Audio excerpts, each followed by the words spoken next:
Мы продолжаем знакомство с дифференцируемыми функциями. Давайте вспомним, что мы уже успели узнать. Функция называется дифференцируемая с точки x0.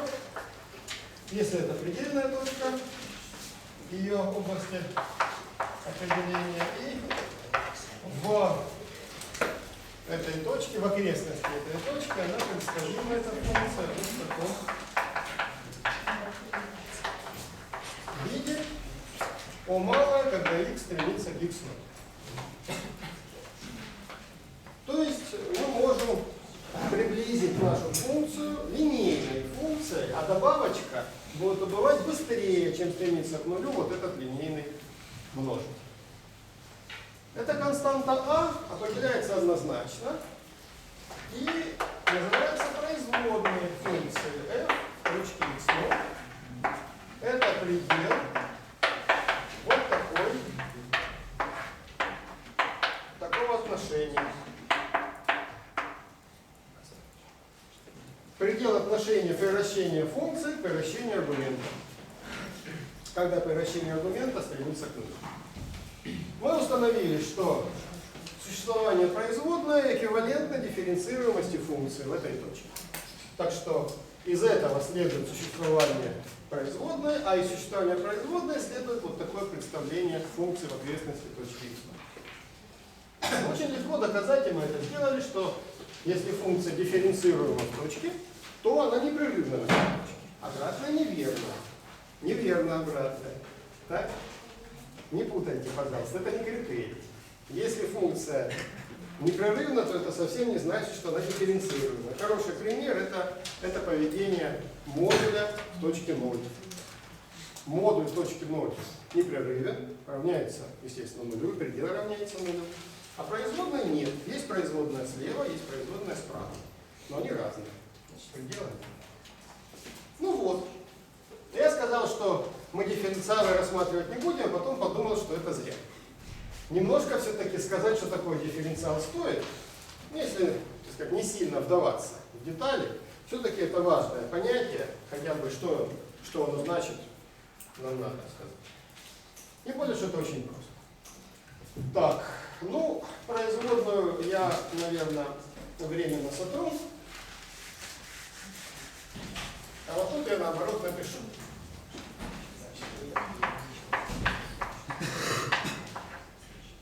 Вот.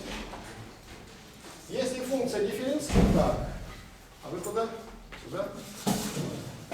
Если функция дифференцируема, то коэффициент прилинейной части равняется ее производной в этой точке. И вот эту линейную часть как раз и называют дифференциалом. То есть определение очень простое. Обозначается так: d f точки x.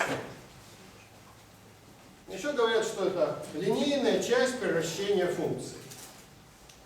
Почему так говорят?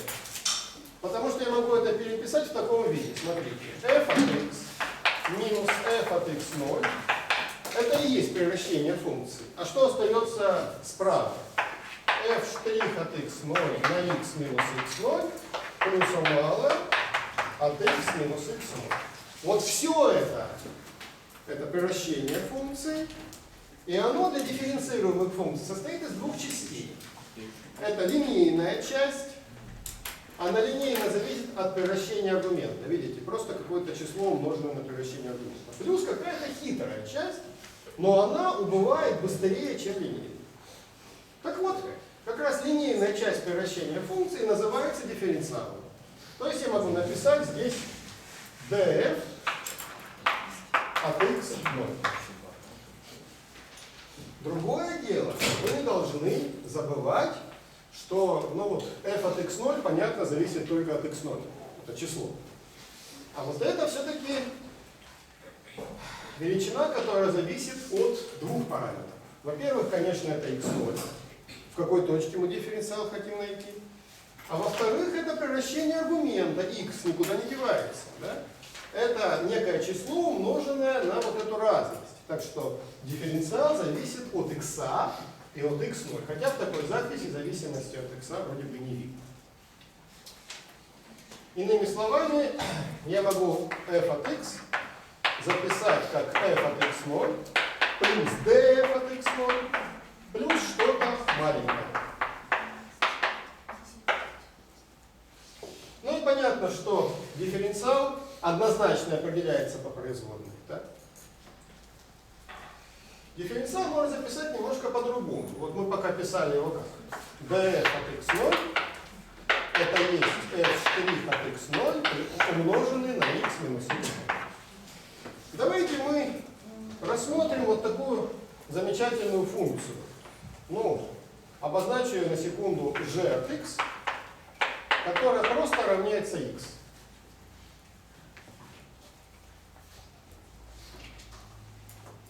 Чему равняется превращение этой функции? Если я напишу g от x минус g от x0, то я получу, естественно, x минус x0. Да? Вот превращение функции. И мы видим, что для этой очень простой функции, линейной функции, превращение функции в точности равняется превращению аргумента. Никакого коэффициента нет, раз. И никакого малого нет, потому что все идет вот в эту линейную часть. А что такое дифференциал, еще раз повторяю? Ну, собственно говоря, сразу видно, что эта функция дифференцируемая и что ее производная равняется единице. Хоть мы этого еще и не доказывали, но, во-первых, это очень легко через производную доказать, а во-вторых, это видно из того соотношения. Итак, производная нашей функции в любой точке равняется нулю. Значит, вспомним, что такое дифференциал.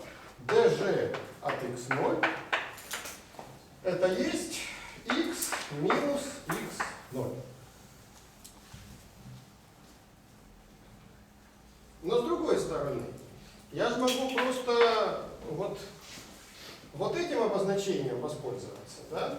Сказать, что вот у меня такая функция, которая обозначается буквой x. И тогда у меня получается, что dx, вообще говоря, в точке x0 равняется вот такому выражению. Да? Но x0 обычно не пишут.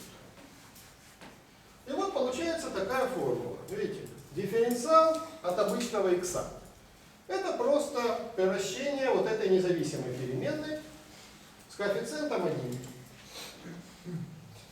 Вот. Еще говорят, что это дифференциал независимой переменной, потому что она ни от чего не зависит. Мы именно x меняем. Да?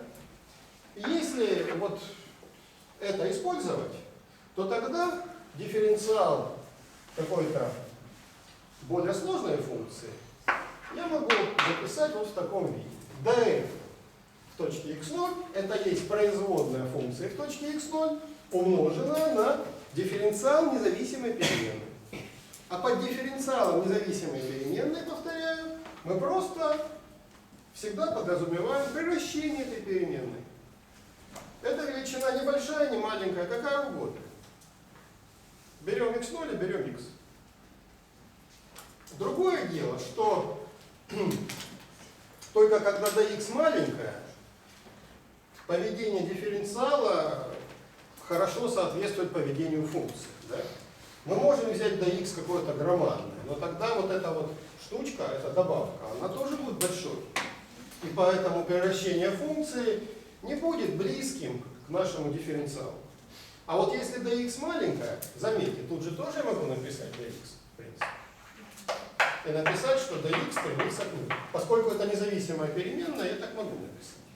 Я ею могу управлять, я могу x устремить к x0. И вот когда dx стремится к нулю, эта величина очень быстро убывает, быстрее, чем это. Да? И вот в этом случае действительно дифференциал хорошо будет описывать поведение функции в окрестности точки x0. Любая дифференцируемая функция может быть приближена линейной функции в окрестности той точки, в которой она дифференцирует. И дифференциал как раз и есть та самая линейная функция, которая приближает. Линейная функция, правильно? Ну вот что такое дифференциал. Вот если это выражение преобразовать, перенеся dx в левую часть, то мы получим вот такое выражение. что производная есть на самом деле отношение дифференциала функции к дифференциалу ее независимого аргумента. И вот Лейбниц как раз это использовал и просто ввел обозначение производной вот такое, рассматривая это обозначение уже как единый символ. Да? df по dx. Это хорошее обозначение, потому что мы сразу указываем и какую функцию дифференцируем, и по какой переменной мы дифференцируем. Это может быть важно, если функция является суперпозицией каких-то функций, можно ее интерпретировать по-разному. А уже потом, около этого обозначения, написать x от нуля, чтобы указать, в какой точке мы находим эту производную. Ну вот Ньютон использовал более короткое обозначение. В нем не видно, по какой переменной мы дифференцируем. Ну, предполагается, что по той переменной, вот, вместо которой мы уже после дифференцирования подставляем x. Хотя иногда, чтобы здесь было понятно, тоже еще внизу x пишут. Чтобы было понятно, что мы дифференцируем по x. Вот. Ну, конечно, чаще всего будем использовать вот это обозначение как более короткое и понятное. Кстати, еще вот так пишут. Это тоже имеет смысл. Производная x. Мы вначале находим производную, а потом уже ту формулу, которую получаем, подставляем x. Ну, здесь, правда, предполагается, что у нас функция везде дифференцируема, где мы хотим. Ну, вот находим общую формулу производной во всех точках. Потом уже фиксируем ту точку, которая нас интересует. Иногда тоже вот эта запись оказывается более наглядной. Ну вот. Что касается дифференциала, я думаю, нам этого хватит. Повторяю, что более содержательный смысл дифференциал имеет для функций многих переменных. Вот когда мы их будем изучать через полгода, мы о нем поговорим более подробно. Вопросы? Главное, вот не думайте, что dx это какая-то вот бесконечно мало. Это просто приращение. Да? Обычное приращение. Да? Большое или маленькое, все равно. И мы это приращение умножаем на f'. И то, что мы получаем, оказывается линейной частью приращения нашей функции. И иногда говорят главная часть приращения, потому что она дает основной вклад. Это дает вклад меньше. Хорошо. Теперь давайте пополним запас дифференцируемых функций, выведем формулы производных для некоторых элементарных функций. Ну вот то, что производная x равняется единице, мы уже выяснили, да, по ходу дела. Чему равняется производная константа? Ну, конечно, нулю, правильно? Тут не думать нечего. Если функция является константой, тогда отношение превращения функции, превращения аргумента есть просто 0, деленное на x минус x0. Вверху 0, внизу не 0, потому что x стремится к x0, но никогда, конечно, не попадает в x0. Значит, когда x стремится к x0, конечно же, это стремится к нулю, это просто всегда равняется 0. Так что производная константы есть 0. Так, степенную функцию пока не будем рассматривать, успеем. Теперь рассмотрим показатель. А в степени x. А в степени x. Значит, а в степени x минус а в степени x0 поделить на x минус x0. Вынесем за скобку а в степени x0. Тогда вверху получится а x минус x0 минус 1 поделить на x минус x0. Так. Вот это вот, этот числитель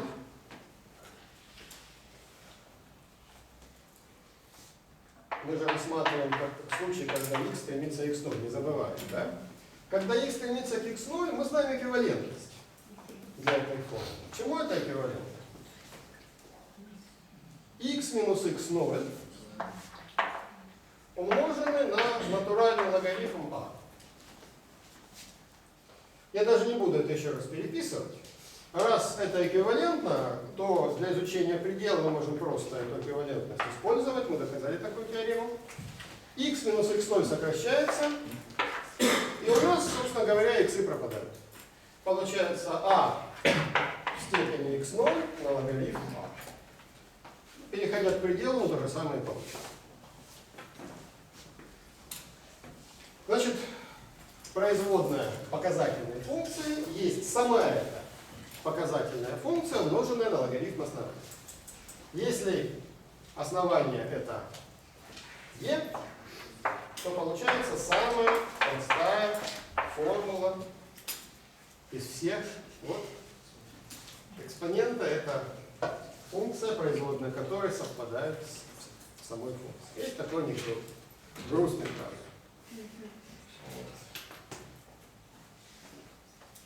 В сумасшедшем доме экскурсии. А тут, говорит главврач, вот в этой палате, у нас, значит, математики сидят. Много. Ну, они там орут, ругаются, спорят. Он заходит и говорит: тихо, а то я вас сейчас всех продифференцирую. Математики понимают, что это не шутка. Все присмирели, один все еще орет. Че, говорит, ты орешь? Я тебя сейчас продифференцирую. А я, говорит, я в степени x. Не боится. Вот. Интересно, что у этого анекдота есть еще продолжение. Я это продолжение, как все-таки совладал с ним главврач, он таки совладал с ним. Но это продолжение я через полгода вам расскажу, когда мы будем изучать функции многих периодов. Вы мне напомните, может быть? Итак, с экспонентой мы разобрались. С показательной функцией. Логарифм. Логарифм по основанию а. Логарифм по основанию а от x минус логарифм по основанию а от x. Ну, тут воспользуемся свойством логарифма.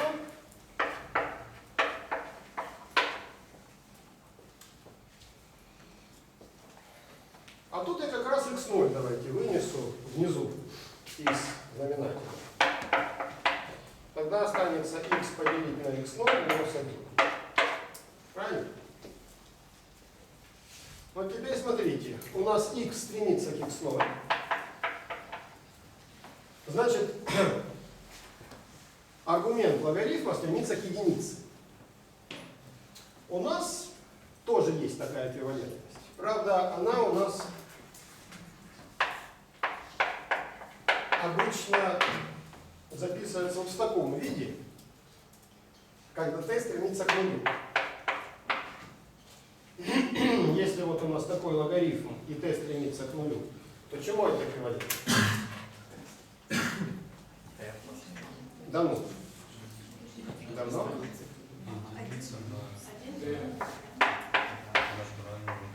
Ну вот так можно записать, самое короткое. Не забывайте про логарифм а, который в данном случае будет внизу. Вот такая штука. А у нас это все x. То есть 1 плюс t равняется x. И x у нас стремится к единице.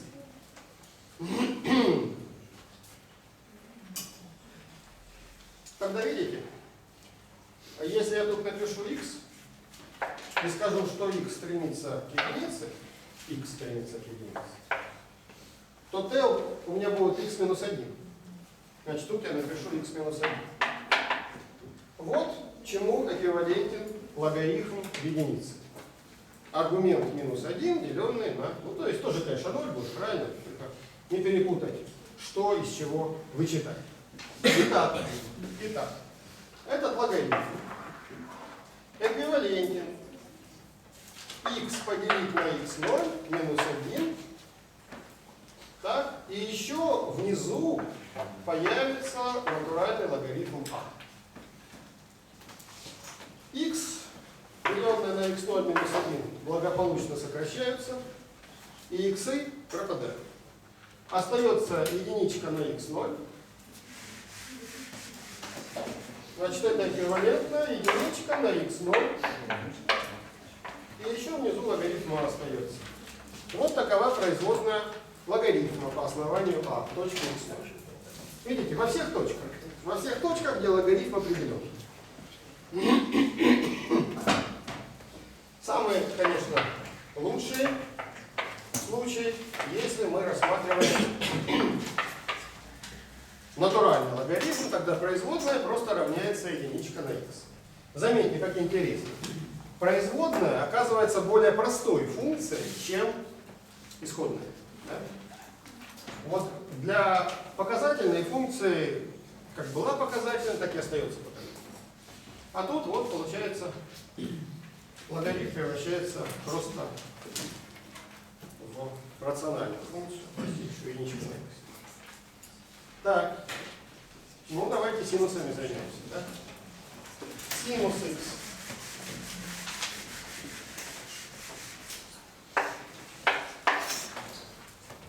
Синус x минус синус x0 поделить на x минус 0.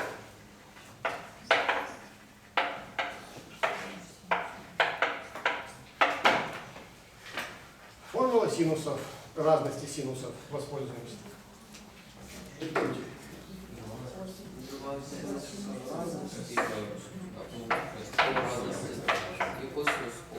Ну, тут главное не запутаться, где полуразность, а где полусумма. Да, и тут это, в общем, легко сообразить, где полуразность, где полусумма. Это же, если x равняется x0, обратиться в 0, так, если тут вы так, что-то я тут везде минусы написал.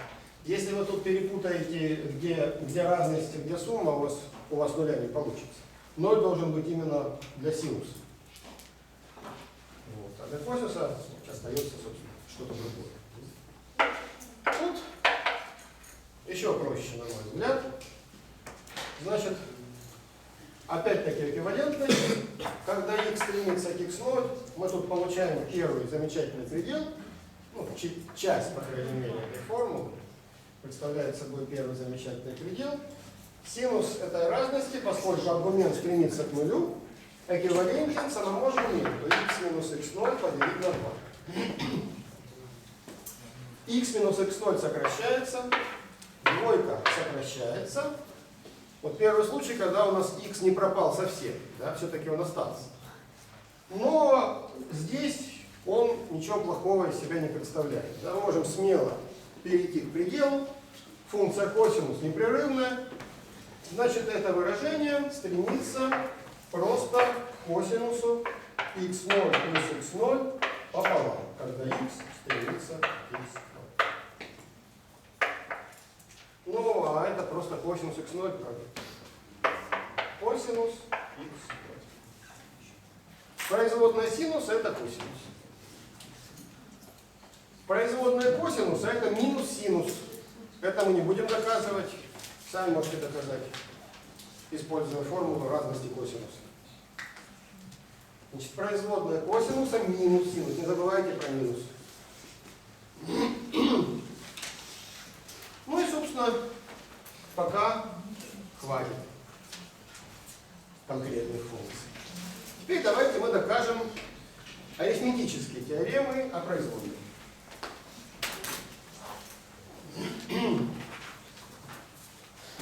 Арифметические теоремы о производных.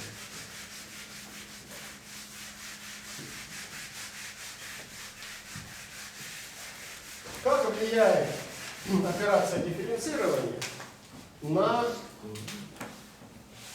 выражения, да, содержащие различные арифметические операции? Функция g действует из e в x0 предельная точка e, f и g дифференцируемы в x0. Это означает, что у них есть в этой точке производная. Тогда, первое. Функция f плюс g тоже дифференцируема в x0. Причем производная этой функции в точке x0 есть просто сумма производных исходных функций.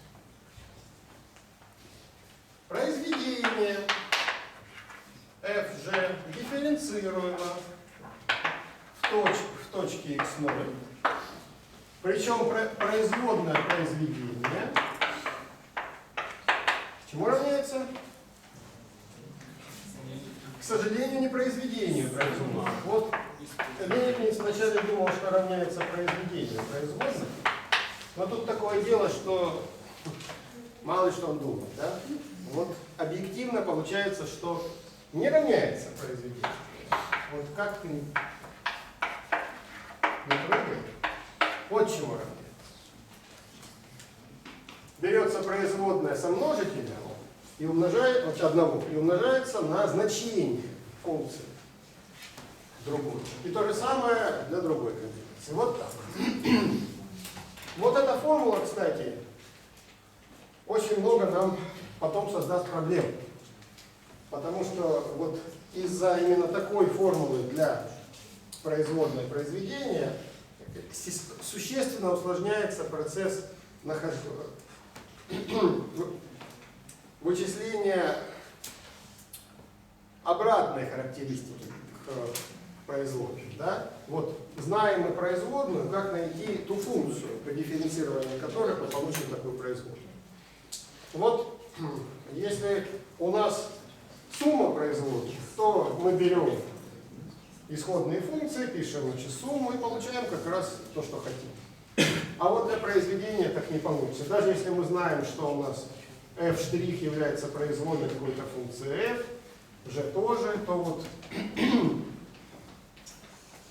как найти ту функцию, при дифференцировании которой будет как раз произведение f' на g', к сожалению,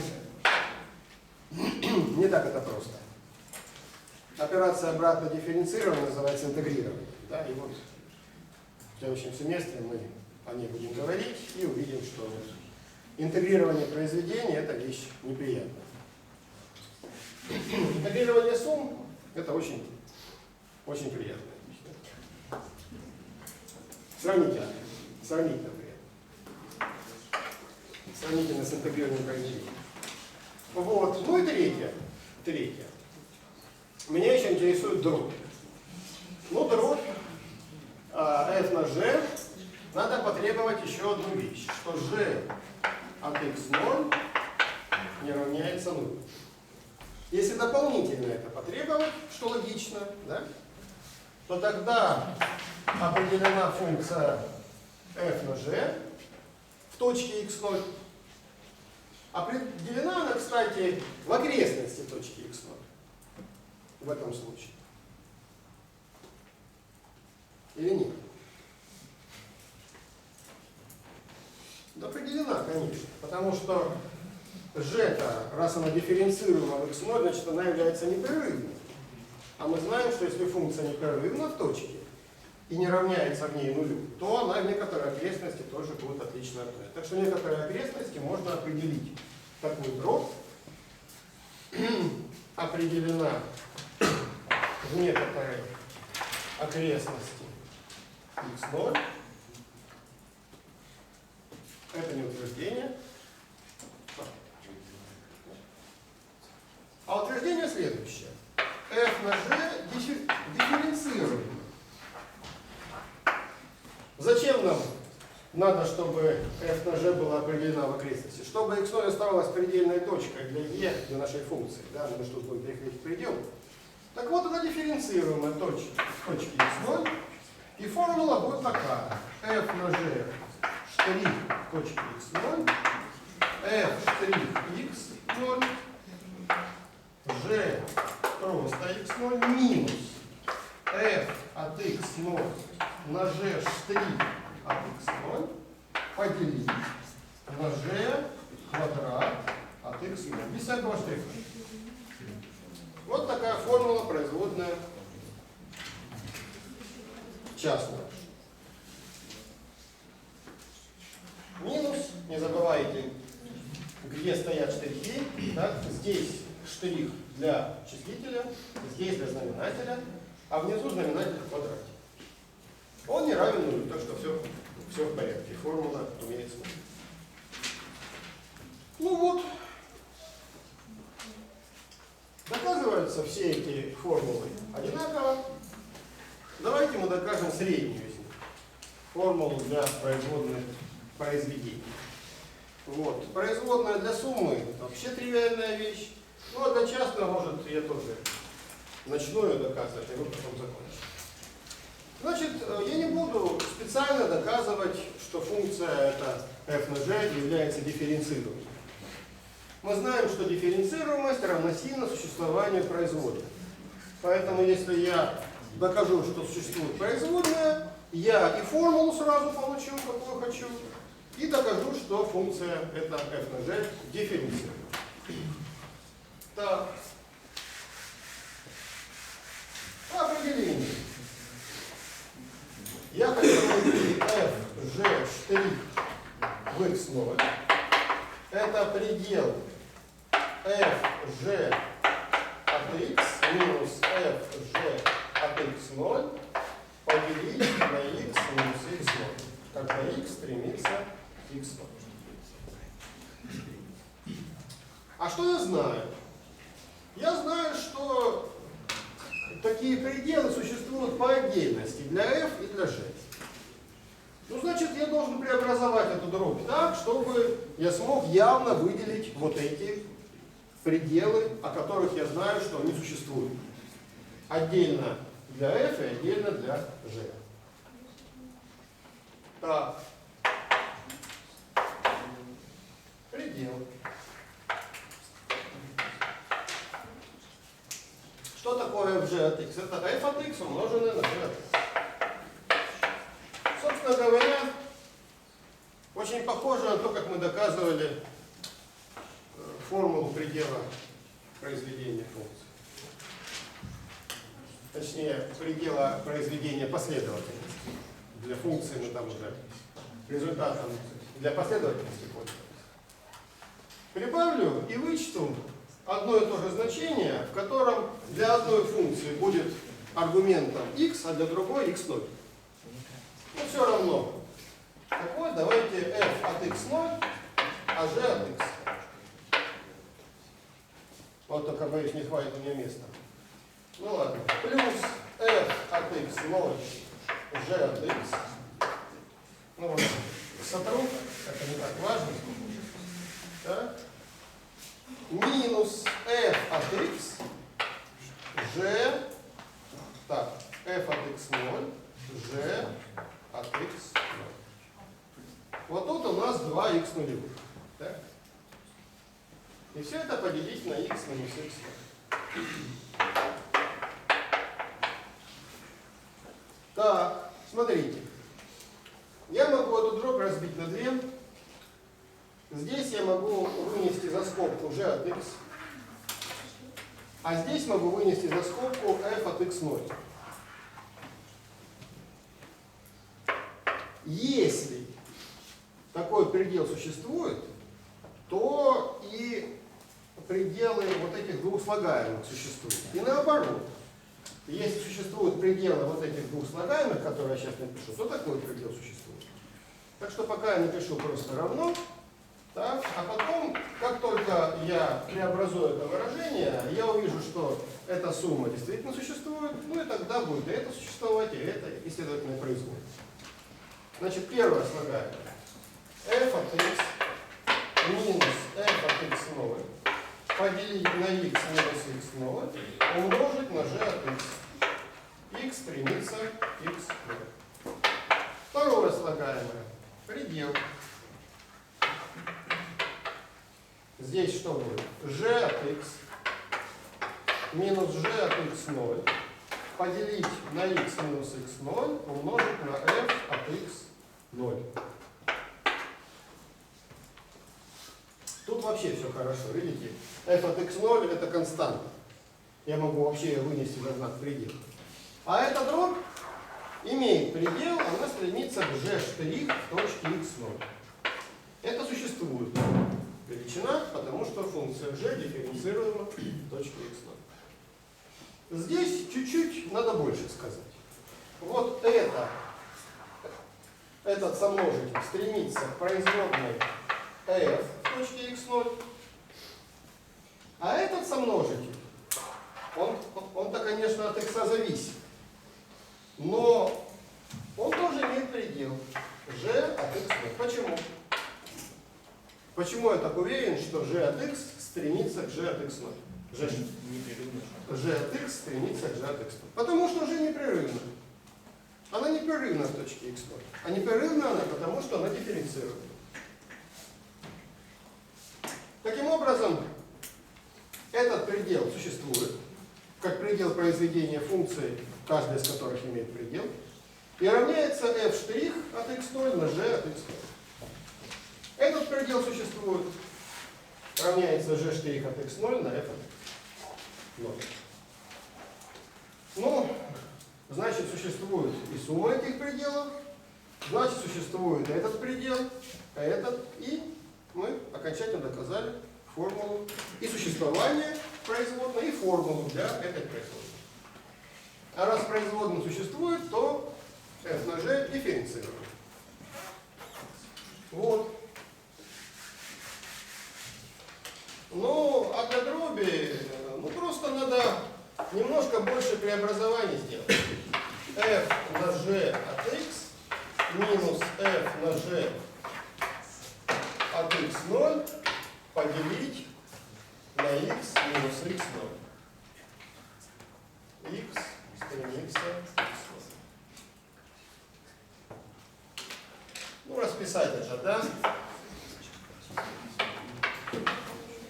f от x на g от x минус f от x0 на g от x0 поделить на x минус x0. А больше я не буду писать. Надоело. Привести к общему знаменателю. Выскочит у вас как раз в знаменателе g от x умноженное на g от x0. Когда вы перейдете к пределу, как раз вот из этого знаменателя и получится g квадрат от x0. В числителе будет f от x на g от x0 минус f от x0 на g от x. Очень похоже, кстати, да? Вам надо будет таким же способом добавить вспомогательные слагаемые и явно получить разность f от x, f от x0, f от x минус f от x0 и g от x минус g от x0. Единственное отличие будет в том, что здесь будет знак минус, а не плюс. Ну и потом вы явно сможете выделить вот это отношение, которое будет стремиться к производным, а все остальное по непрерывности будет стремиться вот к таким штукам. g от x0, f от x0 и g квадрат от x0. Ну, в общем, это я вам советую проделать. Полезная эта вещь.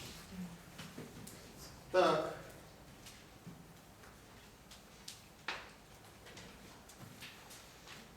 Ну, доказательно. Арифметическую теорему. Теперь следствие. Очень простое следствие. Первое. Производная функции, умноженная на константу, есть константа, умноженная на производную этой функции. То есть константу можно выносить за знак производной. Это сразу доказывается, ну, собственно, это можно доказать и по определению, а можно доказать, используя формулу произведения. Ведь что такое альфа? Это тоже некая функция, да? Значит, альфа штрих f от x плюс альфа f штрих от x. Но альфа штрих равняется нулю. Производная константа есть 0. Так что первое слагаемое пропадает. Вот получили. Что такое? Так. Второе следствие. Если у нас есть линейная комбинация дифференцируемых функций, то есть сумма этих функций умножить на какие-то постоянные сомножители, то на такую линейную комбинацию операция дифференцирования очень хорошо действует. Она превращает эту линейную комбинацию в линейную комбинацию производных. сумма альфа-ита f' x и от единички дальше. Производная линейной комбинации есть линейная комбинация производных. Это мы комбинируем что? Первое утверждение арифметической теоремы и только что доказанный факт о том, что константу можно выносить, постоянный сомножитель можно выносить за знак производной. Так. Производную тангенса теперь можно посчитать. Синус x поделить на косинус x. Производная синуса x на косинус x минус синуса x на производную косинуса x поделить на косинус квадрат x. Производная синуса это есть просто косинус. Производная косинуса это есть минус синус. Получается здесь косинус квадрат x, а здесь синус квадрат x, причем со знаком плюс. Плюс синус квадрат x. Ну и вверху получается единица. Значит, единичка поделить на косинус квадрат x. Аналогично доказывается формула для производной котангенс. Это будет минус единичка на синус квадрат x. Производная котангенса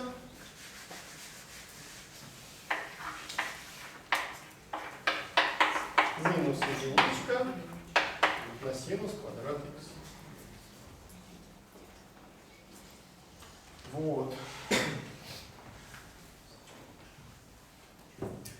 Еще одно следствие. Вот, наконец, мы дошли до степенной функции. Пока давайте рассмотрим степенную функцию с натуральным показателем. Так, ну, котангенсы нам уже не будут нужны какое-то время. Значит, f от x равняется x в степени n. n натуральный. В этом случае производная будет равна n на x в степени n минус 1.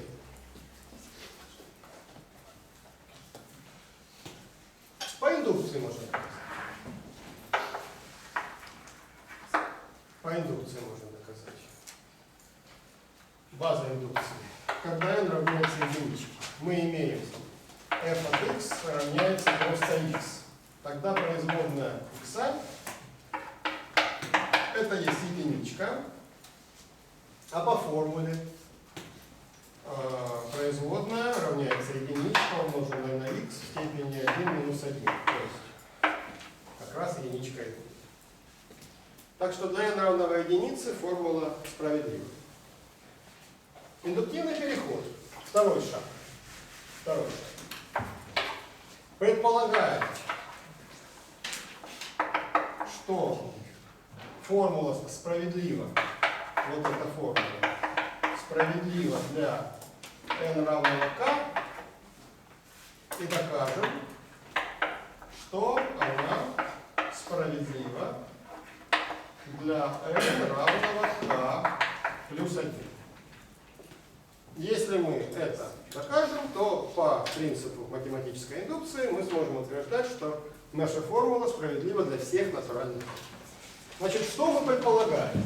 Что xk' есть k на xk минус 1. Это мы предполагаем. Это мы доказывать не собираемся. А доказать мы хотим вот что. Вот тут я вопросик поставлю.